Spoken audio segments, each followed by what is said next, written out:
చాలామంది ఉన్నట్టుండి సడన్గా మారిపోతూ ఉంటారు. అసలు ఏమైందో మనకి అర్థం కాదు. వాళ్ళు మారిపోయారని చెప్పి మనం బాధపడుతూ ఉంటాము, నిద్ర లేని రాత్రులు గడిపేస్తూ ఉంటాం. ఇక్కడ మీ వల్ల తప్పు జరగలేదు, ప్రాబ్లం అసలు మీది కానే కాదు. అలా అని నువ్వు చెడు కూడా కాదు.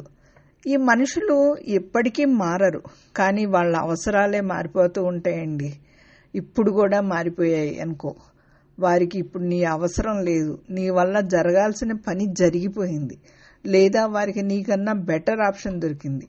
ఇక్కడ అనుబంధాల కన్నా అవసరాలే ముఖ్యం. నీ అవసరం ఉన్నంత వరకు నువ్వు దేవుళ్ళలా కనిపిస్తావు. తీరిపోయాక నువ్వెవరో కూడా తెలియనట్టు ఉంటారు, అసలు పట్టించుకోరు. బాధపడకు, ఇది ఒక పాఠం నేర్చుకో.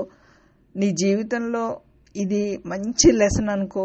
నిన్ను అవసరం కోసం వాడుకున్న వారి కోసం నీ విలువైన జీవితాన్ని పాడు చేసుకోకు.